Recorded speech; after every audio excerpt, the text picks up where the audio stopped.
Hike the trail? Check. Order takeout? Check. Schedule heart checkup? Done. We've all adapted to a new way of living. Keep your healthcare on schedule with Johns Hopkins Medicine, where your health and safety are our highest priorities. We're ready to care for you through virtual and in-person visits across Maryland and the greater Washington region. Your health, our experts, safely caring for you. Schedule your care now. Learn more at hopkinsmedicine.org/safe. Hike the trail? Check. Order takeout? Check. Schedule heart checkup? Done. We've all adapted to a new way of living. Keep your healthcare on schedule with Johns Hopkins Medicine, where your health and safety are our highest priorities. We're ready to care for you through virtual and in-person visits across Maryland and the greater Washington region. Your health, our experts, safely caring for you. Schedule your care now. Learn more at hopkinsmedicine.org/safe. Erin Connor from the movie Rise. How are you, Erin? I'm really well, thank you, Stephen. Thank you for having me. You're welcome, Erin. I thought the movie Rise was actually very fantastic. I saw it on Amazon Prime, and I thought it had a very good story in it, and the film scoring was just absolutely fantastic. How did you get involved in the movie Rise? Well, thank you for the that critique on it. It was a very special movie. I knew the writer and director, Mac Linden, who the story is based on, his real life experiences. I knew him many years before this movie. We were on a Spielberg production called Terra Nova out in the hinterland on the Gold Coast, and we'd been working on various things together over the years, and we were on a TV commercial, as we do as actors. We were out in the middle of Toowoomba with some farm machinery / something, I don't know. And we had a bit of a drive back from Toowoomba, and we were chatting about what his plans were. So it kind of started from there. Yeah, no, I thought all the acting was absolutely just amazing talent, to be honest with you. It was just original, and that's what I liked about the film. What was the hardest part about playing in that movie? Wow. Knowing that Mac was there and directing it, it was his story, and so you're sort of dealing with someone's real life there, and then you feel extra pressure to do it justice. Excuse the justice word, because I played a QC, funnily enough. And also that my character wasn't necessarily a warm person to start with, and that's very unlike me. So I found that difficult. But I really enjoyed reading the script to know that she had this beautiful arc where she came around, in a sense, because this man affected her so much, and she, her heart wanted to help him, not just what, someone in her position would charge for her, fees for her job. And also that she then, as a result, there was just a tiny little touch in there in the movie that she reconnected with her father. So, yeah. Yeah, no, because did you play the solicitor, did you? Yeah, see Julie Nile. So he had a legal aid kind of representative to start with, who his character happened to know me. That was played by David Cuthbertson. And from there, because David Cuthbertson's character, at legal aid, worked out that it was bigger than Ben-Hur what he had to deal with to try and free Mac. He went to college with me, his character, so he came and approached me. And I was like, come back when you've got, how much money, $40,000 up front, and then I might take a look at it. So, yeah, the QC, Julie Nile, a young QC. But I let my wrinkles work for me, because I think, in reality, a QC is generally sort of not below 35. Because you had in one of the scenes where I think you were going to court, you had was another barrister or something competing with you in it, and then you had to get something for DNA to prove the the character's innocence, which was quite interesting. Yeah. That's really clever script writing, I think, in my opinion, to do that as well. Yeah. It's I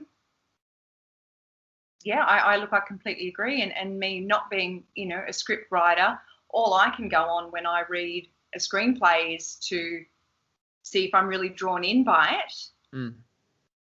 and to the point where it's affecting me. Mm-hmm. And then to me, that's basically my gauge, as to whether or not, because there's all these different components. Like you're enjoying the score of the movie and the script. So that's coming from, the lens that you look through. I'm taking it. And for me, it's about how things affect me emotionally. And, and that I want to follow each of these characters. So that's all I can sort of say. Yeah, because I'm a film composer, so I like film music, and I thought it was, it's original, and that's what I liked. It really suits the whole film. I like Australian films a lot. Yeah, much we don't better. And I think, sorry, you were saying, Steve? It's just better, and I feel it's more original than Hollywood all the time. I just feel that because the Australian landscapes where you were, was this shot in Toowoomba by any chance? Yeah, a little bit of Gold Coast, Coolangatta. Yes, out towards Toowoomba at one of the recently closed down prisons, and then some courthouses and some offices around the Gold Coast and Robina. And, yeah, we utilised, the amazing people in Queensland and just basically pure passion behind it, and a little bit of that Aussie mateship bravado, the tone that we have that's simply Australian. And I think Mac really, you can't not get behind a film like that. That's why Martin Sachs did too. Martin Sachs in Byron Bay, I believe, and said, "Mate, I've got this story." And those two sat down for a cup of coffee, I believe, and Martin Sachs is like, "I'm in. I want to help." And I think, like you were saying, Australian films, I think we've really got to start to do our culture and what we've got to offer. We've really got to do it, do more. And I think perhaps COVID might be giving us an opportunity now that the rest of the world is really difficult to film in COVID conditions. And while we do have that draw card of blockbusters here, there is a really special time right now that I think we could get in those, $800,000 to $2-3 million budgets, because we can do it with COVID restrictions.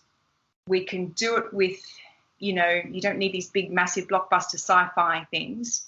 You can do it with a pure passion and the atmosphere and the Australian culture and the way we all jump in and tell our stories. I think it's a real time, an opportunity to get these movies out there and get some of the ideas and screenplays to life and get them on the streaming platforms. Yeah, because Rise is on Amazon Prime as well, that's how I came across it too. Yep. I don't know what other streaming platforms it's on, but it definitely is one of my movies I recommend to watch. Thank you. But with acting wise, what have you been doing since then? Wow.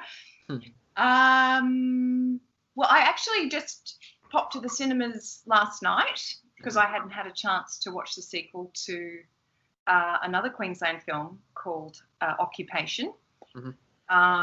And that's, again, I really enjoyed the first film, where we drew upon the connections between characters and the fact that we're out in the hinterland, again, in the Gold Coast, and everyone just chipping together and trying to make, a film with Aaron Jeffries and Temuera Morrison and Dan Ewing, who I've done now about 4 projects with after he left home and away. We did also Beast No More. That's a thriller out where I'm scary. I took my dad to see it. And I'm a really horrible character. So, but it's a lot of fun. So yeah, there's been Beast No More and Occupation, and then last night I went and watched Occupation Rainfall. I played Temuera Morrison's wife, and that was something to behold. I've got a little bit of New Zealand heritage there, and it was really lovely to meet him and someone who, you know, can be a completely different character on screen. It's a real credit to his craft that he's just a beautiful man, you know, in real life. I'm working on a couple of indies at the moment, particularly about working in that $1 to $2 million budget in Queensland. And one is with John Jarratt and myself, and it's a Tarantino-style middle kind of suburbia-style gangsters and silly robbers and a whole bunch of fun, but Tarantino-style in that it's not this glitzy movie world you know, American style blockbuster thing. It's really raw and it's just shocking but funny but raw and a lot of comedy in it as well. And yeah, we're just utilising what we've got here. So, yeah, Quentin Tarantino's done some amazing films over the years, and there is some fantastic film scoring as well. You know, did he do that Inglourious Bastards one, or is that'd be another director? I think he did. Mm-hmm. For an actress, I'm not a studied, you know, I'm not like, oh, I know this director, I know that.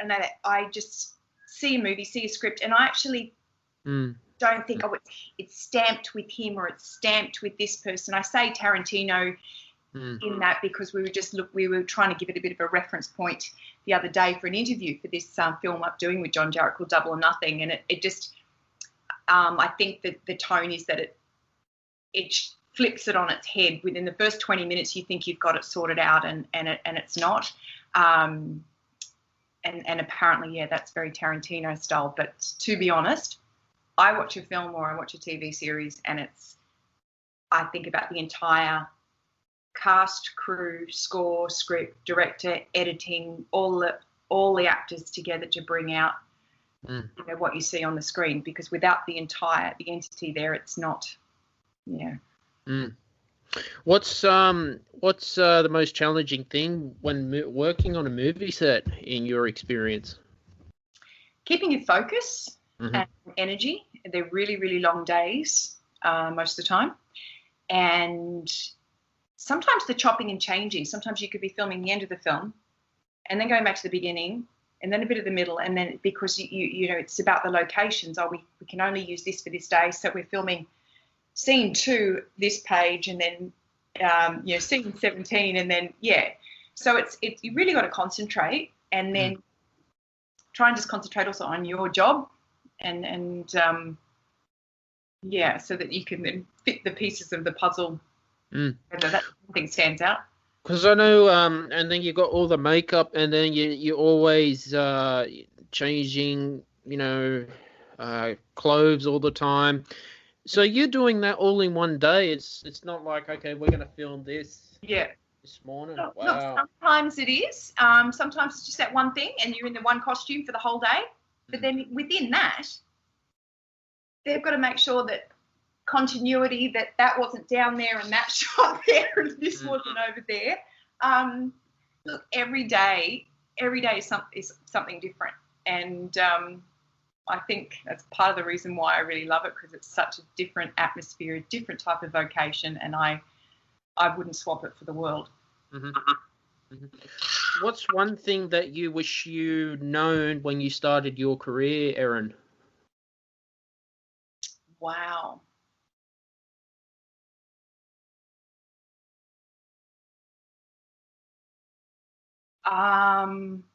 That's hard to learn lines. No, that's my easy answer. Oh wow, that you've got to give it 150% physically, mentally, emotionally. You've got to make a lot of sacrifices. I'm an ex-elite sports woman, and I sort of knew about giving 150%, but this takes on a whole other level because it's within your bones and within your blood and everything. You know, it actually affects the people around you when you're preparing for a character. So I didn't realise how much of a commitment it was, but I still love it. Yeah. Yeah, I suppose when you have a passion, that's what gets you up every day, even when it's not so much of a great day. Yeah. Whatever industry it is. Failures. Have you had failure? Yeah, you fail all the time. But, and then in saying that, it's not really a failure because I think they end up being wins. If you don't fail, I don't think you have any career trajectory or learning, and you don't become better. So perhaps failure is not really in my vocabulary. It's you know, not to be cliche or anything, but it really is it's all part of it. It's if you can change that, you know, the way that you feel about after an audition, or if you've hurt yourself on set, or you found something really, really challenging, you're in there amongst a team, and you will find a way through because everyone's on that journey together. And with auditioning, you've got to not take it personally because it's all different pieces to a puzzle. Sometimes I won't get a job because maybe the children that they're looking at, I don't look like mum, or I might be too tall for the leading male. It was funny with Temuera Morrison. I'm taller than him.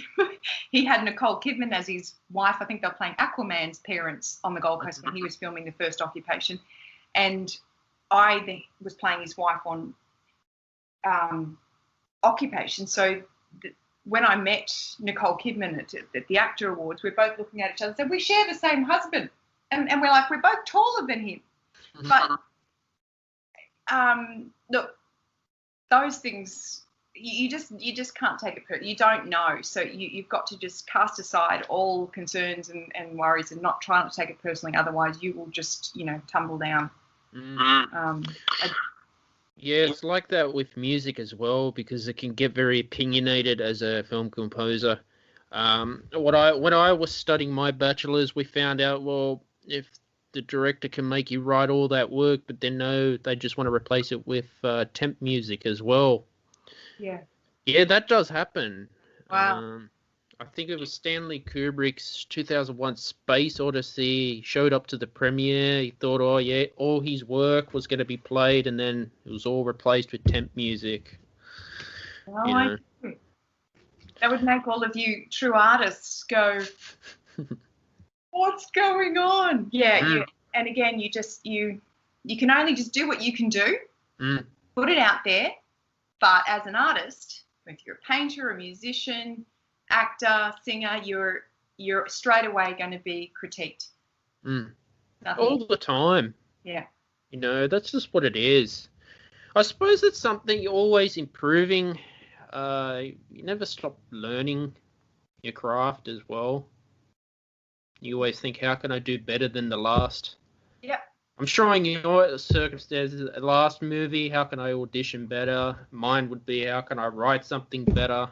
That's the better thinking. Some people sort of crash and burn from that and think I'm never going to be able to make this. I'm never going to be, you know, get a published book or get my music out there, you know, on iTunes. I'm never going to get cast in a speaking role. But if you don't go, oh, okay, well, what can I learn from that? So it's all in that thinking. It's about saying, no, well, it's not a failure. This is something I just learned something key from that, or that wasn't meant to be mine. But you never know what those casting directors or what anyone else was around thinking, oh, she might be right for something else. You know, there's a myriad of different projects going on. There's so many different music styles. There's, you know, so much different art out there. I think there's room for everyone. And if you think there is lack then you're cutting yourself off. I think there's room for everyone and every artist. Did you go to acting school or university to be an actor?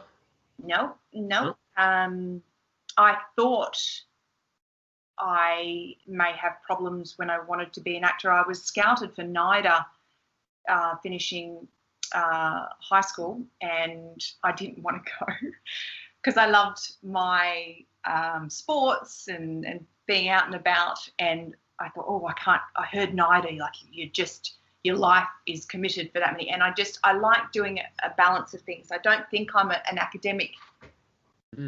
So I think life experiences and doing a broad spectrum of things is made. I followed my gut. So all I did was lots of year-long courses, perhaps 6-week courses, different classes from years ago, from Tom McSweeney to Judy Hamilton.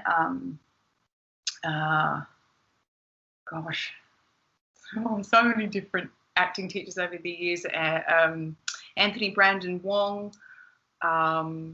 Just different workshops, and then you just get your little bits and pieces from there. I think it's an old school thing that people say, oh, you've had to studied at NIDA or Whopper, or you're somewhere in London or in LA. But I think it's like university. You don't necessarily have to be university studied to have some sort of success in life. Yeah, well, that's the thing with any creative arts. I've got a bachelor's in classical performance, but there's so many different answers to the one question. It's not like a business course where, no, this is what it's got to be.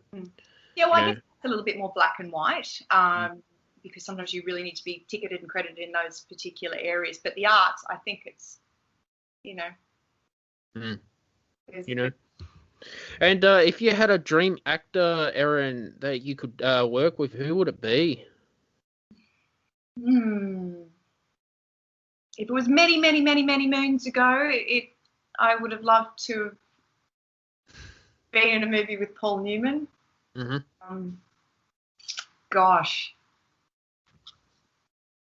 It's such a hard question. I've been asked that a lot, but again, it's particular movies and the particular ensemble and the particular writing that I think, I would love to be with Meryl Streep in that. I would love to be with Frances McDormand in that. I'd love to be with Jamie Foxx doing something cool there, or Will Smith or Robert Downey Jr. They're all, I think it's applicable to each, movie. So that's a hard question, but I'm a big old school Paul Newman fan, so I think I would have done any movie with him. He's the one person, I think.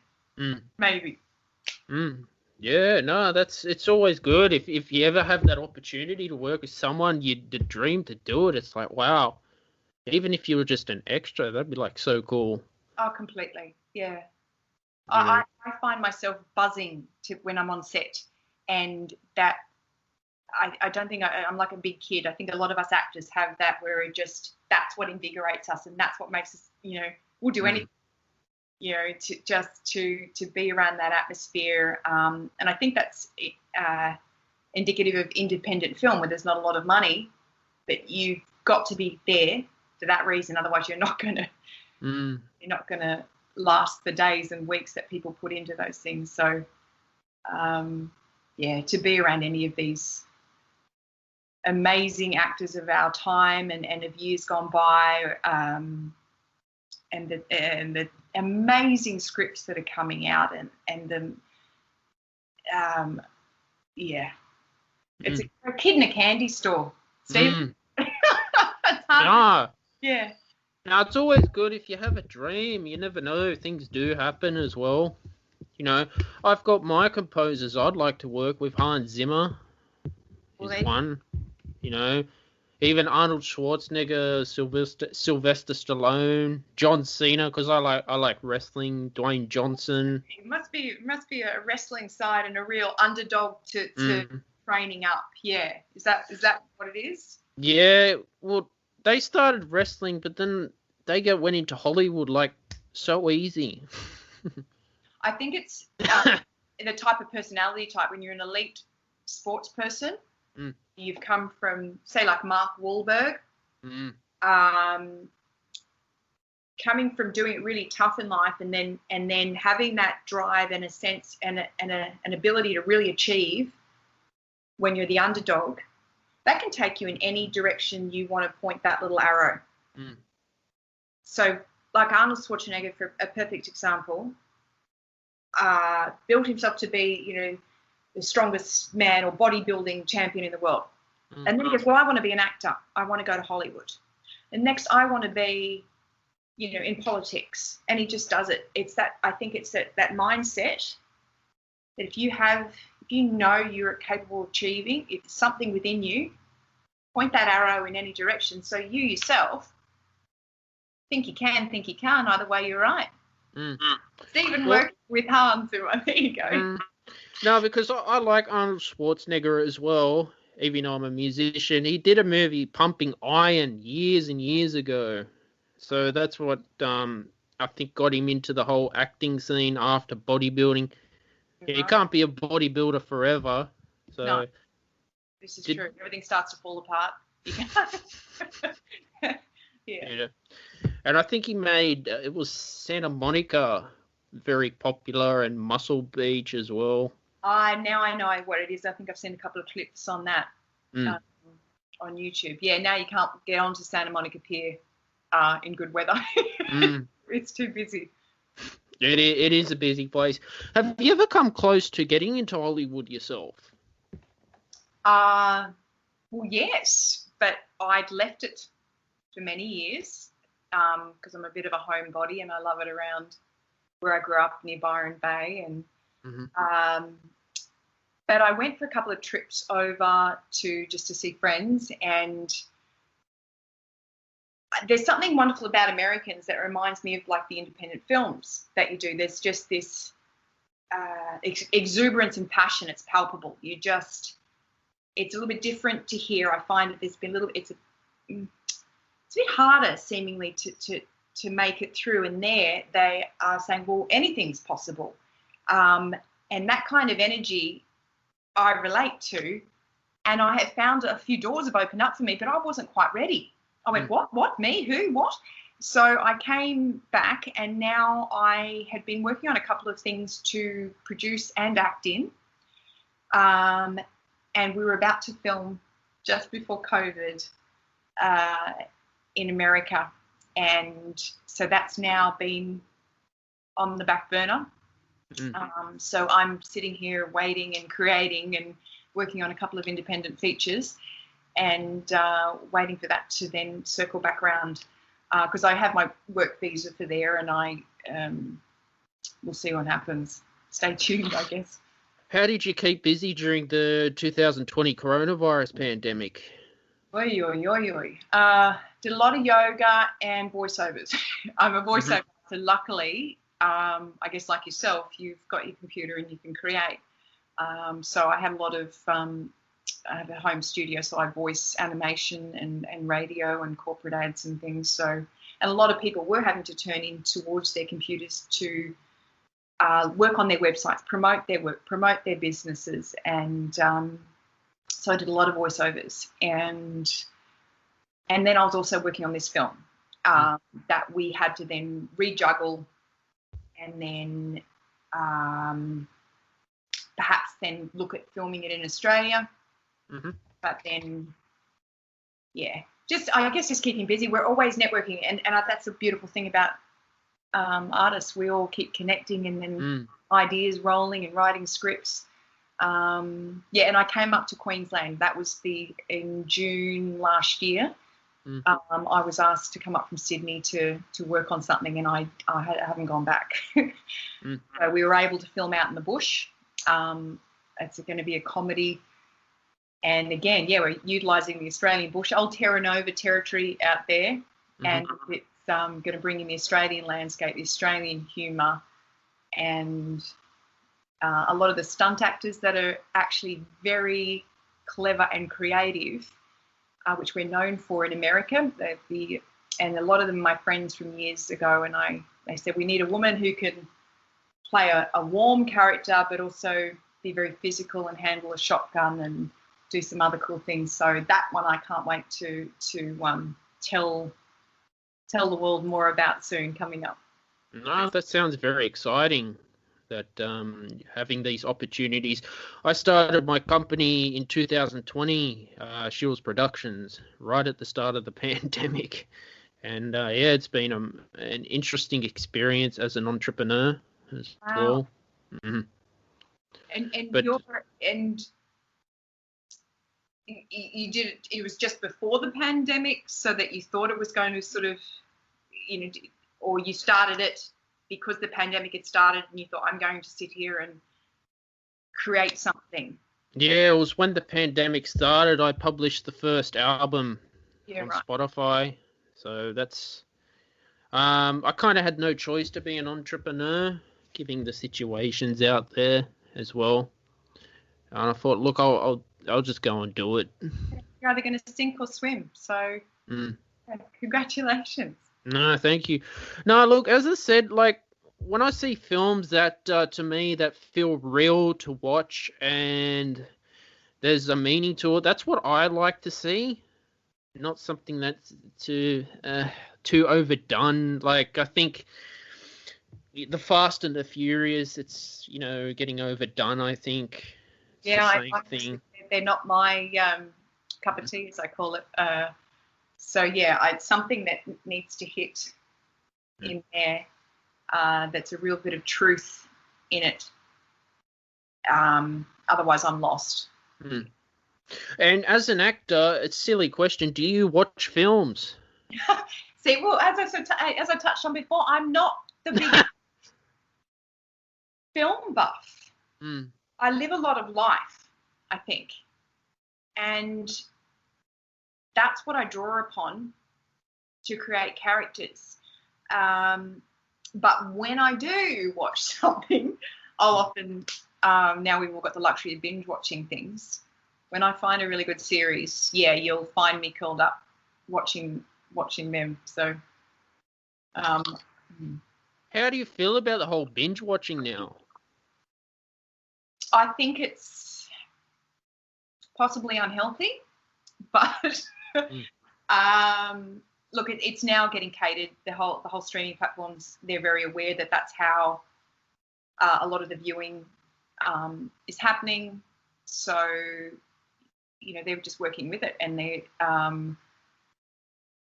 think those platforms are there now. They don't have ads. They're completely, funded by, within themselves, so they don't need to have free to air TV, which is keeping people just watching, the news this night or Neighbours one night, and then, having to. There's, different horses for different courses. That the world is changing, and I never really liked it to start with because I thought, oh, that's going to take away from Australian television and what we're trying to create, and then there'll be perhaps too much reality television because there's not enough money now in Australian television to write good scripts and things. But I can't change it, so I think it's about doing what you think is right, and what makes you smile, what makes your soul and spirit smile. There was a couple of shows I did sort of binge watch. It was, you've heard of the Sons of Anarchy? A friend of mine. There was El Chapo. Yeah. Well, saw that. No, because El Chapo was it's based on a real thing that happened in Mexico. Narcos. I watched that as well, based on real. Yeah, right. And then, but Sons of Anarchy was one of those things like the Game of Thrones, where at the end of a season you're like, what's going to happen? That's a good feeling. Yeah, it's not stereotypical. Mm. Is that perhaps what you're thinking is something? It's a bit different, it's a bit edgy, a bit raw and real to life. I think Game of Thrones paved the way with the massive blockbusters of series that were actually really good because they killed off a main character very quickly, and you go, well, how am I supposed to continue watching now that so-and-so's died? That was brave writing. But I didn't watch El Chapo, but I have watched Narcos.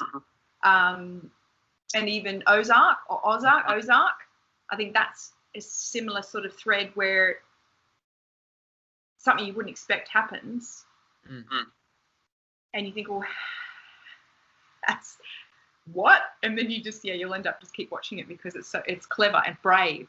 I like that. I like actors like that. I like, scripts and things that's probably why I'm enjoying this Double or Nothing that I'm doing with John Jarrett, because it's not what you think. And I like that kind of writing. It's written by the director of The Suicide Theory, which is a cult classic in America, and again, not what you think. And I really enjoyed working on that. And when I was called up to do this one with Drew Brown, the writer director for this, it's going to be a lot of fun, and filmed here. So there's no point leaving right now. Although I am looking forward to going back to the States. There's some great things, in the pipeline then. But again, we're all sitting here waiting for this terrible situation in the world to ease. That's what it is. Whenever a film a series finishes, but then because Sons of Anarchy, they stopped filming in 2014, because by then you kind of knew what was going to happen. Yeah. Everything's got its end date. It's it runs its course, and I think that's how life is. Some things, you think, oh, and you miss it for a bit. You think, no, that's okay, and then you find something else equally as that you're gravitating towards, and really enjoy. I think, as I said, it's not. I think if we just opened our mind and think there are so many different styles and scripts and things that can be made in every area of the arts, and that's why I think there's plenty. There's no lack. Yeah, look, Hollywood, they've got all this money to throw into a movie, and they can do all these special effects, and every actor's got their stuntman as well. Is it as luxury like that here in Australia? Only if you're doing Thor or Elvis or Spiderhead or any of these right now, the big ones, whether you're getting the big leading names in and the big budgets. No, there's a whole echelon of film that I'm referring to a lot, these independent films that a lot of us actors do. No.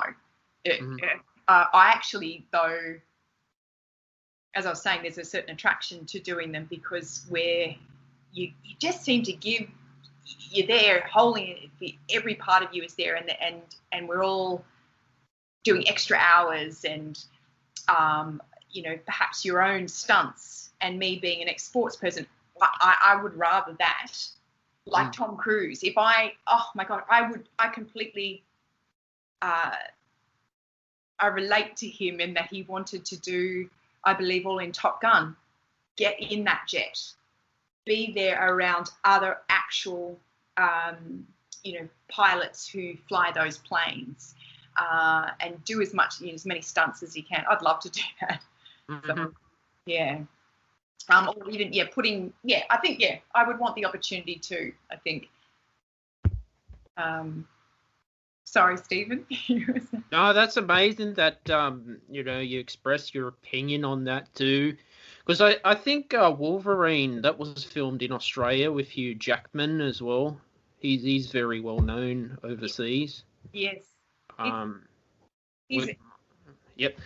With Marvel, and basing it off the comic Wolverine.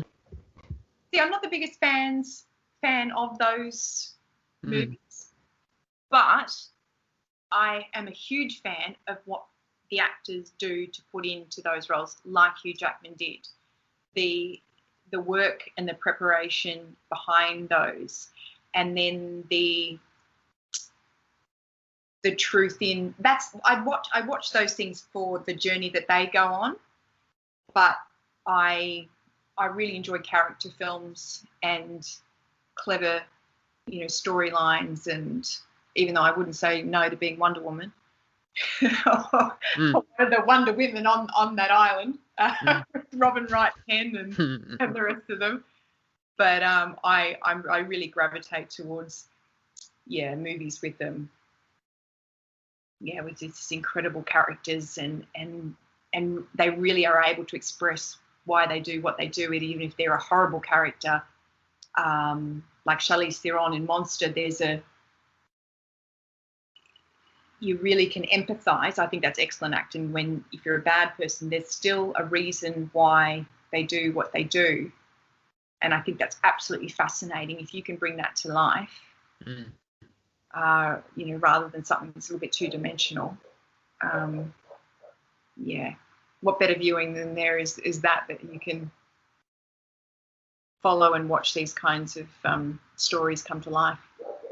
No, it's amazing, and special effects as well is what helps it. Oh, it's incredible what they can do. But then as I was saying, I'll watch that, but I'll tend to binge watch something that is more about than characters and just that ensemble of the directing and the editing and music and sets and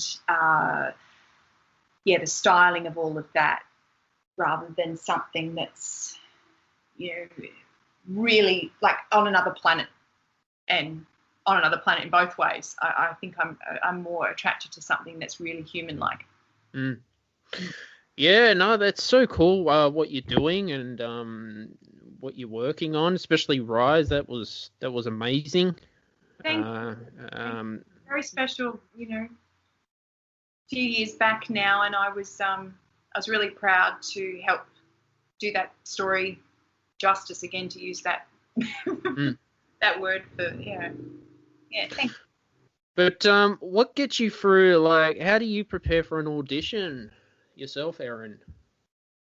Well, first of all, you work out what kind of perhaps vocation and character that they are, and like for Rise, I actually went to the court rooms a lot and talked to lawyers, and you sort of work out that way of that those people operate in their day, and the way that they approach things and look at things, the way that they assess something is different to, say, how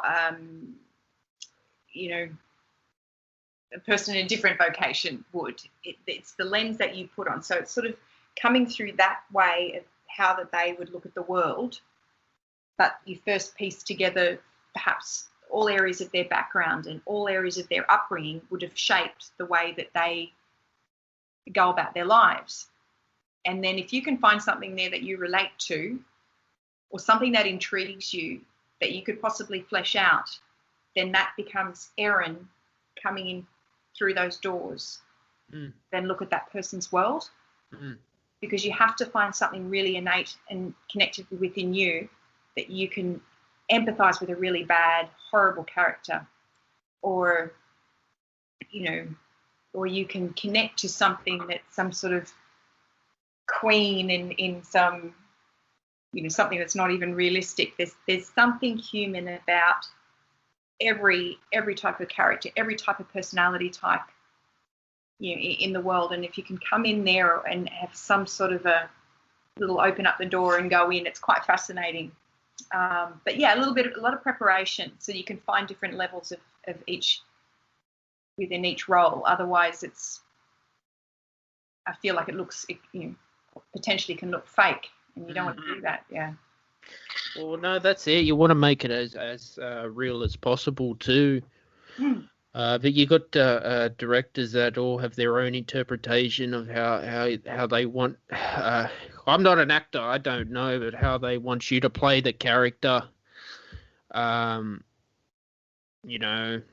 We need to do another. Do you get frustrated if you have to do more than one take, or do you just want to do it straight away? As actors, we tend to like a lot of takes because I want to try it that way. But sometimes you're getting tired, and sometimes you think, that just gave me goosebumps. I was really happy with that. And then the director will go, no, I really want to go for another one. And you go, okay, let's try, and we'll try again. it's all part of it, because it's not like theatre where that is it, what you just delivered live then. But with acting, it's also a challenge. We really want to make this story come to life. So that's all part and parcel. You think, okay, well, I've got to do it again. And this time the camera's not on me, it's on the person that I'm talking to. And you want to make them shine as well. So you then got to elevate yourself. And it's quite an adrenaline rush. And if you look, it can be frustrating when you're tired, but I think it's fun. We're just all kids. I really think you've got to have a dash of, play within you to really have some longevity in making films.